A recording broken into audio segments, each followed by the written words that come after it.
Down to the Viridian station hung in the silent dark like a silver seed pod, orbiting the swirling amber clouds of Kalos Prime. It was a place of truce, a neutral meeting ground where beings from 100 worlds came to trade, talk, and sometimes just watch each other. Humans had only been part of this galactic dance for 30 years, but they had already made a name for themselves, not with weapons, but with words.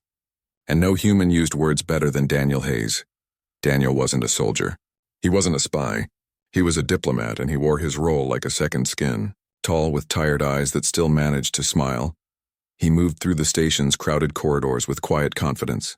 He knew how to listen. More importantly, he knew how to make others feel heard. That night, he stood in the central atrium beneath a dome of reinforced crystal that showed the slow turn of the gas giant below. Around him, delegates from the Zenthari collective clicked their mandibles in polite conversation. Phelan diplomats shimmered in robes woven from light-sensitive thread, and even a few Krell officers stood stiffly near the refreshment tables, their armored hides gleaming under the soft lamps. The occasion was simple, the signing of a new trade agreement between the Terran Alliance and 3 minor rim systems. Nothing grand, nothing flashy, but for Daniel, every handshake, every signed page was a brick in a bridge he hoped would one day span the whole galaxy. He had spent the last 6 months building trust with the Krell delegation, especially their young attaché, Varn. They had shared meals, debated history, even argued about music. Daniel had played Varn an old Earth song, something slow with a piano and a voice that sounded like rain on rooftops. Varn had tilted his head, confused at first, then quiet. It carries sadness, he'd said, but also hope. Daniel had smiled. That's the point. Now, as the ceremony ended and guests began to mingle, Daniel accepted a small cup of synth tea from a service drone. He nodded to Lisa Morgan, his cultural aide, who gave him a thumbs up from across the room. She was sharp, quick, and always watching. She'd warned him twice this week about increased Krell military chatter on open channels, but Daniel had brushed it off. They're nervous, he'd told her. Change scares them. We just have to show them we're not here to replace their world, just to share ours. He didn't see the figure slip in through the Eastern Service corridor. Cloaked in a thermal dampening suit that blurred its outline, the operative moved like smoke. It carried no visible weapon, only a small disc no larger than a human palm, sealed in a magnetic casing. The disc was a pulse charge, designed not to explode outward but inward, collapsing everything within a 3-meter radius into superheated plasma before vanishing without a trace. Clean, quiet, deniable. The operative paused near a support column, just 10 meters from where Daniel stood laughing at something a Zenthari delegate had said. Its gloved hand pressed the disc against the floor. A soft click. A 3-second timer. Daniel turned, sensing something, maybe a shift in the air, maybe just instinct. His eyes met the shadowed shape for less than a heartbeat. He didn't shout. He didn't run. He simply stepped forward, placing himself between the unknown threat and the cluster of delegates behind him. Then the world folded in on itself. Light swallowed sound. The atrium floor buckled. Glass rained down in slow motion. Bodies were thrown like leaves in a storm. When the silence returned, it was heavier than before. Smoke curled from the crater where the disc had detonated. In the center of it, Daniel Hayes lay still, his face calm as if he'd only just closed his eyes for a nap. Chaos followed. Alarms blared. Security drones swarmed. Medics rushed in, but they knew before they reached him, he was gone. Lisa Morgan pushed through the crowd, her breath catching in her throat. She knelt beside him, her hand hovering over his chest, though she already knew. Her eyes scanned the room, sharp and cold now. She saw the scorched patch on the floor. She saw the lack of shrapnel. This wasn't an accident. This was murder. Within the hour, Viridian Station was locked down. The Krell delegation vanished from their quarters. Their ship, the Iron Maw, had already jumped to warp before station security could issue a hold order. The hegemony's official statement came less than 2 hours later, broadcast across all public channels. We mourn the tragic loss of Ambassador Hayes. Our investigation suggests a faulty power conduit caused the incident. The Krell hegemony extends its deepest condolences to the Terran people. But Lisa wasn't fooled. Neither was Paul Dawson, the historian who had been reviewing archival footage in the station's records wing. He'd captured the last seconds on a backup feed. The blur, the disc. The way Daniel had moved, not away but toward the danger. Paul sent the file straight to Earth Command, encrypted and triple-wrapped. On Earth, the news hit like a tidal wave. Cities fell quiet. Schools paused. In Washington, the Terran Council convened an emergency session. Some members demanded immediate retaliation. Others called for sanctions. But the council chair, an old woman named Eleanor Briggs, sat silently for a long time before speaking. "We will respond," she said, her voice steady, "but not as they expect." Back on Viridian Station, Lisa stood alone in the ruined atrium. The cleanup crews had removed the debris, but the scorch mark remained, a dark circle on the polished floor. She placed a single white flower there, something earth-grown, smuggled in her personal kit. Then she turned and walked away, her mind already racing ahead. Daniel had believed in dialogue, in understanding, but even he had known that some doors only opened when you showed you weren't afraid to knock. The galaxy waited for humanity's next move. Most expected warships. They expected fire. What they didn't expect was silence, and in that silence, something far more dangerous began to grow. Not anger, but purpose. The kind that doesn't shout. The kind that builds. The kind that remembers. Part 2I. 17 days passed after the death of Daniel Hayes, and Earth said nothing more. No angry speeches. No fleet movements. No emergency broadcasts to the stars. Just silence. That silence spread through the galaxy like a cold wind, making every alien leader uneasy. The Krell hegemony had expected humans to scream for revenge or beg for justice. They had prepared for both. But this quiet? This was something they could not predict. On Krell Prime, the ruling council met behind sealed doors. Their war ministers paced, claws tapping against metal floors. "They are planning something," one growled. "No species loses a diplomat and stays quiet." Another shook his head. "Maybe they are weak. Maybe they accept our story." But even he did not sound sure. Outside the council chamber, Krell citizens whispered in the streets. Some believed the official report. Others had seen the raw footage leaked by Viridian Station workers. Footage showing the blur, the disc, the way Hayes had stepped forward. Doubt once planted was hard to pull out. Far away in the crystalline cities of the Valen Enclave, elders gathered in their light-filled halls. They watched human data streams closely. Humans had always been loud, fast, emotional. Now they were still. The Valen did not understand it, but they respected it. "A storm that does not roar is the one that drowns you," said Elder Mira, her voice chiming like glass. The Xanthari Collective, with their hive-linked minds, shared a single thought across 1,000 ships. The humans are not reacting. They are preparing. But on Earth, the silence was not empty. Beneath it, the planet hummed with quiet energy. In Washington, in Nairobi, in Jakarta, in Buenos Aires, people worked. Not soldiers. Not spies. Teachers, poets, engineers, musicians, archivists, and students. They gathered in libraries, studios, labs, and community centers. They did not build bombs. They built something else. Lisa Morgan led the effort from a small office in Geneva. She had returned from Viridian Station with Daniel's notes, his voice recordings, his favorite books. She sat with Paul Dawson, who had spent his life studying how humans remembered their dead, not with monuments of stone, but with stories, songs, and shared moments. "They killed a man who believed in connection," Paul said one evening, rubbing his tired eyes. "So we will show them what connection looks like." They called the project the Beacon, not a weapon, not a threat, a message. But not just any message. It would be a mirror, showing the galaxy not what humans could destroy, but what they had built, what they loved, what they mourned, and what they hoped for. Lisa reached out to artists, historians, scientists, and ordinary people. She asked for one thing: truth. In Mumbai, a school teacher sent a video of her students singing an old folk song under monsoon rain. In Oslo, a violinist recorded a piece he had played at his daughter's wedding. In Lagos, a doctor shared footage from a field hospital. Hands stitching wounds, voices calming the scared, eyes that never gave up. From Kyoto came a tea ceremony filmed in dawn light. From Rio, a street dancer's joyful leaps against a sunset sky. And from Daniel's hometown in Oregon, his sister sent a recording of wind through pine trees, the sound he used to fall asleep to as a boy. Every piece was chosen carefully. No propaganda, no lies, just life, real messy, beautiful human life. They included Daniel's final speech at Viridian Station where he had said, "Peace is not the absence of conflict. It is the presence of trust." They added Maya Angelou reading her poem about rising.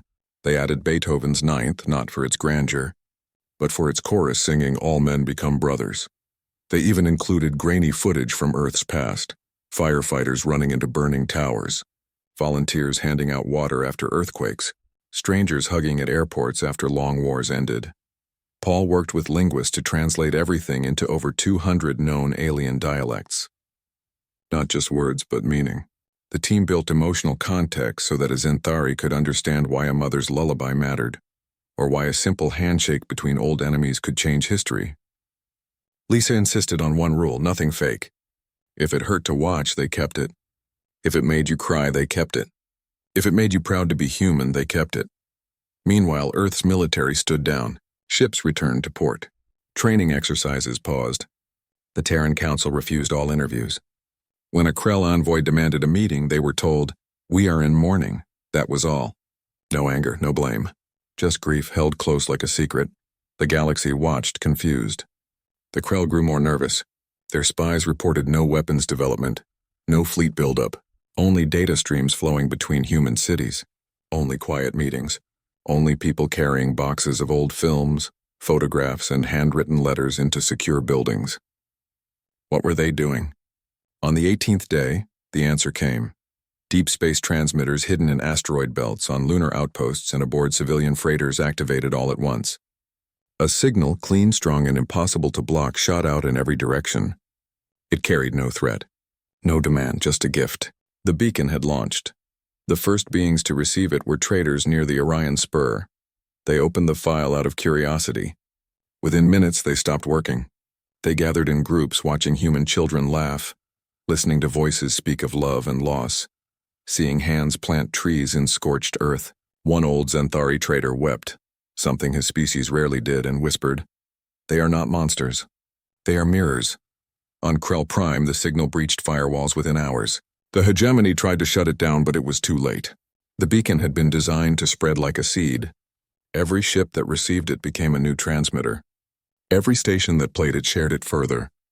Even Krell citizens with basic comms units found the files. A young Krell student watched a clip of Daniel Hayes teaching a group of alien children how to fold paper cranes.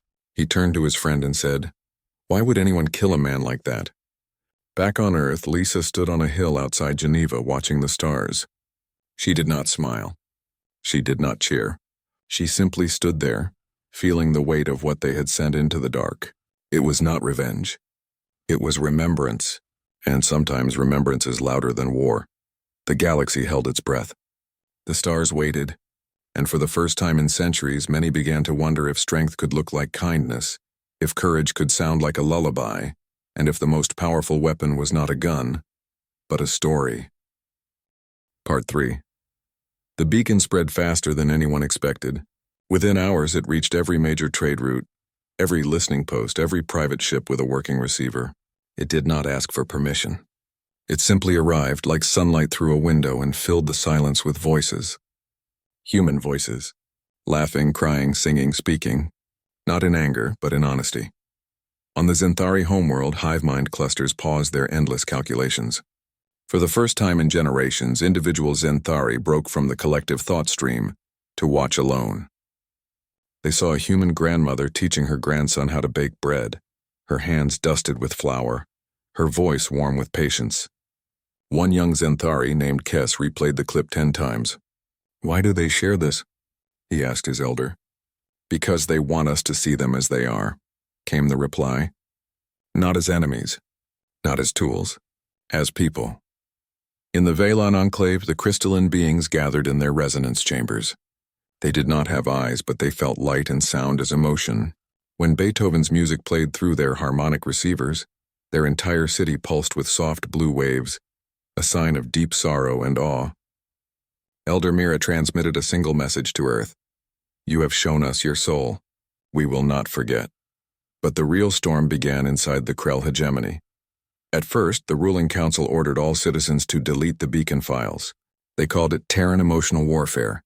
They claimed it was fake, designed to weaken Krell resolve. But orders could not stop curiosity. Soldiers in remote outposts watched clips on smuggled datapads. Factory workers shared links in hidden chat rooms. School children whispered about the human who folded paper birds and smiled at aliens. One night in the capital city of Krell Prime, a young officer named Jorak sat alone in his quarters. He had been part of the security detail at Viridian Station. He had seen Daniel Hayes speak. He remembered how the human had treated even the lowest-ranking Krell with respect. Now Jorak played the beacon on a small screen. He watched Hayes' final speech. Then he listened to a man named Martin Luther King Jr., whose words had been included in the archive. "Darkness cannot drive out darkness," the voice said. "Only light can do that." Jorak sat very still. His claws, usually clenched in readiness, relaxed. For the first time, he questioned what his leaders had told him. If humans were so dangerous, why did they send beauty instead of bullets? If they were liars, why did their grief feel so real? He was not alone. Across the hegemony, others felt the same. A poet in the southern provinces wrote verses comparing the beacon to a seed planted in stone. A scientist leaked internal logs showing that the Iron Talon, a secret branch of the Krell military, had ordered the hit on Hayes. The logs proved it was not an accident. It was murder, approved at the highest levels. The leak spread like fire. Protests erupted in cities that had never seen dissent. Krell citizens, raised to obey without question, now stood in public squares holding signs made of scrap metal and light panels. One sign read, "We deserve the truth." Another, "Hayes died for peace." Did we kill it too? The ruling council panicked. They arrested the scientist. They shut down public networks. But the beacon had already rooted itself in the minds of millions. Even Krell soldiers began to hesitate. When ordered to fire on protesters, some lowered their weapons. "They are our people," one sergeant said, "not the enemy." Back on Earth, Lisa Morgan watched the reports with quiet hope. She had not expected this. She had only wanted the galaxy to see Daniel as he truly was, a man who believed in bridges, not walls. But the beacon had done more. It had cracked open a system built on fear. Paul Dawson worked day and night with linguists to add new layers to the transmission. When they heard about the Krell protests, they included a message in the Krell tongue. "We do not blame your people. We blame the lie that divided us." They also added footage of Krell children from old trade missions, playing with human kids, sharing toys, laughing without knowing borders. The Zenthari Collective, moved by what they had seen, offered to host an emergency tribunal. The Valen Enclave agreed to provide neutral judges. Even the nomadic drift clans, who rarely involved themselves in politics, sent word. Let truth be heard. The Krell Council tried to refuse, but their own people turned against them. Jorak, the young officer, went public. He stood before a crowd of thousands and held up a data chip containing the full Iron Talon orders. "This is not honor," he said, his voice shaking but clear. "This is shame, and we must face it." His words were broadcast across the hegemony. Within a day, 3 council members resigned. The rest were forced to agree to the tribunal. They had no choice. The beacon had not attacked their ships or their cities. It had attacked their lies, and lies, once exposed, cannot stand. On Viridian Station, now under joint Zenthari-Valen guard, Lisa arrived to prepare for the hearings. She walked through the atrium where Daniel had died. The scorch mark was still there, but now flowers grew around it, planted by visitors from a dozen worlds. A small plaque read, "Here stood a man who chose to listen." She touched the plaque gently. She did not feel victory. She felt responsibility. The beacon had opened a door. Now humanity had to walk through it, not with pride but with care. Across the stars, civilizations watched. They had expected humans to burn the hegemony to ash. Instead, humans had handed them a mirror. And in that mirror, many saw not monsters but themselves, flawed, hurting, but capable of change. The tribunal would begin soon. But the real work had already started, not in courtrooms but in hearts, not with force but with truth. And for the first time, the galaxy wondered if peace was not a dream, but a choice, and if humans of all beings had just shown them how to make it. Part 4. The tribunal began on Viridian Station, now renamed the Hayes Concord Hub by unanimous vote of the attending systems. The chamber was not grand or intimidating. It was simple. White walls, soft lighting, and a circular table where representatives from 12 civilizations sat as equals. At its center stood a single empty chair, draped with a woven cloth from Earth. It was Daniel Hayes's seat. He would not speak, but his presence filled the room. Lisa Morgan sat for Earth, her hands folded, her expression calm. Across from her sat Jorak, now the voice of the new Krell Provisional Council. His armor was gone. He wore plain gray robes, a sign of humility. He did not look at Lisa at first. He stared at the empty chair, as if expecting Daniel to walk in and take his place. The Xanthari presided, their collective mind ensuring fairness. The Valen recorded every word in light script, preserving truth in crystal form. Evidence was presented, not just the beacon files, but the Iron Talon logs, the security footage from Viridian, and testimony from Krell officers who had defied orders to speak. One by one, the lies of the old regime crumbled. Jorak rose to speak on the third day. His voice was quiet but steady. We were taught that humans were reckless, he said, that they spread like fire, burning everything they touched. But the beacon showed us something else. It showed us humans planting trees in burned fields. It showed them holding each other after loss. It showed them sharing their pain so others would not feel alone. He paused, then looked directly at Lisa. We killed a man who offered us his hand, and you answered by showing us your heart. That is a kind of strength we did not understand. The room was silent. Even the Xanthari's usual clicking stopped. Lisa nodded slowly. She did not smile. She did not thank him. She simply said, Daniel believed you were worth the risk. The tribunal's verdict came quickly. The former Krell Council was declared guilty of conspiracy, murder, and violation of galactic diplomatic law. They would face justice in their own reformed courts. The Iron Talon was disbanded. All records of its operations were to be made public. Reparations would be paid, not in credits but in open archives, shared technology, and joint peace academies. But the most surprising part came after the verdict. The Valen Enclave proposed a new agreement, the Concord Pact. It would guarantee diplomatic immunity for all envoys, create a shared emergency response network, and establish cultural exchange programs across member worlds. The Xanthari added a clause. Any act of violence against a diplomat would be treated as an attack on all signatories. One by one, the civilizations agreed. Even the Drift clans, who had never signed anything before, placed their mark, a swirl of stardust captured in a vial on the document. When it was Earth's turn, Lisa did not reach for a pen. She placed a small terracotta tile, hand-painted by students in Daniel's hometown, onto the table. This is how we signed, she said. With something made by hands, not machines. Jorak watched her. Then he reached into his robe and pulled out a smooth black stone from Krell Prime, the kind used in their oldest peace rituals.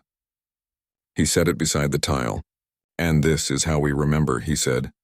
News of the pact spread fast. On Earth, people gathered in parks and plazas, not cheering, but talking. In schools, teachers played clips from the tribunal. Children asked questions like, why did they think we were bad? And can we visit Krell now? In Nairobi, a group of artists began painting a mural of Daniel Hayes, standing between a human child and a Krell child, both holding paper cranes. On Krell Prime, the changes were slower, but real. Old statues of warlords were taken down. New schools opened with lessons in human history and ethics. Jorak visited factories and barracks not as a commander, but as a listener. He told them about the beacon. He played them the song Daniel had shared with him, the one that sounded like rain on rooftops. Some Krell wept, others sat in silence, but all listened. Meanwhile, the beacon kept broadcasting, not as a weapon, but as a library. New civilizations asked to join the signal. A small moon colony of methane breathers sent their own archive in return. Songs made of bubbling gas and shifting tides. Humans added it to the stream. The exchange grew. Paul Dawson traveled to the Valen Enclave to help build the Memory Vault, a place where the beacon and all future cultural gifts would be stored forever. He worked alongside Valen archivists, teaching them how humans use stories to heal. In return, they showed him how light could hold memory for thousands of years. You do not need stone to remember, one Valen told him. You only need to care enough to keep looking. Back on Earth, Eleanor Briggs, the Terran Council chair, gave her first public address since Daniel's death. She stood on a balcony in Geneva with the Hayes Concord hub visible in the night sky as a tiny bright star. We did not win a war, she said, We chose a different path, and the galaxy walked it with us. She ended not with a promise of power, but a question. What will we build together now? The answer came in small ways. Human engineers helped repair Krell water purifiers damaged in old conflicts. Krell botanists sent drought-resistant seeds to Earth's dry regions. Centauri medics shared healing techniques with human doctors. The Velan taught light weaving to human artists. Trust grew not in grand gestures, but in daily acts of giving. Lisa returned to Viridian Station often. She would sit in the atrium, sometimes alone, sometimes with Jorak. They never spoke much. They just watched the stars turn over Kalos Prime. Once Jorak asked her, "Do you think he would be proud?" Lisa looked at the flowers still blooming around the scorch mark and said, "I think he'd be surprised we listened to each other long enough to try." The galaxy had expected fire. Instead it got a seed, and seeds given time and care grow into forests. Farsuer. 1 year after the death of Daniel Hayes, the rebuilt Viridian Station glowed softly against the amber clouds of Kalos Prime. It was no longer just a trade hub. It was a home for something new. The Hayes-conquered hub now housed classrooms, gardens, and a great hall where diplomats from 23 civilizations met not to argue borders, but to share stories. On this day, the hall was full, not with soldiers or spies, but with teachers, artists, farmers, and students. They had come to witness the signing of the Concord Pact's final chapter, a promise not just to avoid war, but to build peace together. Lisa Morgan stood near the front, wearing a simple blue dress made from fabric woven in a village in Peru. Beside her stood Jorak, his gray robes now edged with silver thread, a Krell symbol of earned trust. Between them rested a low table. On it lay the Concord Scroll, written in light, sound, and touch so every species could read it in their own way. Around the room, representatives waited. The Centauri hummed softly. The Velan shimmered in calm anticipation. Even the Drift clans had sent a delegation, their bodies wrapped in living mist. Paul Dawson stood at the back, watching. He had not expected to live to see this. He remembered the days after Daniel's death, the fear, the rage, the silence. Now he saw something rarer than victory, understanding. He caught Lisa's eye and gave a small nod. She returned it. No words were needed. The ceremony began not with speeches, but with music. A human cellist played a slow, deep melody. Then a Krell wind carver joined in, shaping notes from air and stone. A Centauri added rhythmic pulses through their shell. The sounds did not clash. They wove together like roots growing side by side. Then it was time to sign. One by one, each civilization added their mark. The Centauri pressed a living spore into the scroll. It would grow into a plant that bloomed only in times of peace. The Velan cast a beam of light that became a permanent thread in the document. The Drift clans released a drop of liquid starlight that floated and merged with the others. When it was Earth's turn, Lisa did not step forward alone. She was joined by a young girl named Maya, age 10, from Daniel's hometown. Maya carried a small terracotta sculpture, a human hand holding a Krell claw, both reaching toward a single star. She placed it gently on the table. "My class made this," she said, her voice clear despite the crowd. "We wanted to show that friends can be different and still hold on." Jorak looked at the sculpture, then at Maya. He knelt, something no Krell leader had ever done in public, and said, "Thank you." Then he placed his own offering, a seed from the first Krell tree planted on Earth, now growing in a park in Nairobi. "From your soil," he said, "to our memory." After the signing, Paul Dawson was asked to speak. He walked to the center slowly, his hands in his pockets. He looked out at the faces, scaly, crystalline, gaseous, fleshy, all turned toward him with quiet attention. "We did not answer violence with violence," he began. "We answered it with memory, with beauty, with truth. That is our strength." He paused, then added, "Daniel Hayes did not die for peace. He lived for it. And now so do we." The words spread beyond the hall. They were carried on the beacon, now a permanent galactic archive. They were translated, shared, and taught. On Earth, children learned about the Concord Pact in school. On Krell Prime, new officers studied Daniel's speeches before taking their oaths. In the outer systems, traders played the signing ceremony music during long jumps through dark space. But the real change happened in small moments. A human engineer helped a Krell farmer fix a broken irrigation drone. A Xanthari poet wrote verses about a Velan child learning to dance. A Drift Clan navigator guided a lost human ship to safety without asking for payment. These were not grand events. They were just people choosing kindness over fear. Lisa returned to Earth a month later. She visited Daniel's grave in Oregon. She brought soil from Krell Prime and mixed it with the Earth there. Then she planted a sapling, a hybrid tree grown from seeds of both worlds. As she patted the dirt, she whispered, "We're trying." Back on the Concord hub, Jorak started a new program, the Bridge Builders. Young humans and Krell would live together for a year, learning each other's languages, foods, and dreams. The first group included Maya, the girl who had brought the sculpture. She wrote letters home about how her Krell roommate taught her to carve stone, and how she taught him to braid hair. "He laughs like Uncle Dan," she wrote. Quiet, but real. The galaxy watched. At first, many still expected humans to slip back into old ways, to grow proud, to demand more, to forget. But they did not. Instead, they kept sharing. They sent more songs, more recipes, more stories of ordinary courage. They asked questions instead of making demands. They listened more than they spoke. Other species began to do the same. The Valen opened their light libraries to all. The Xanthari offered their hive mind archives for peaceful research. Even former rivals started small exchanges, sending seeds, art, or greetings on quiet channels. Years passed. The Conquered Pact grew. More worlds joined. Conflicts still happened, but now there were ways to talk before fighting. Mediators trained in the Hayes method, listening first, judging later, became common. The beacon became a school, not just a message, and through it all, Daniel Hayes was not remembered as a victim. He was remembered as a beginning, a spark that showed a different way. On the 5th anniversary of his death, every world in the Conquered lit a single light at the same moment.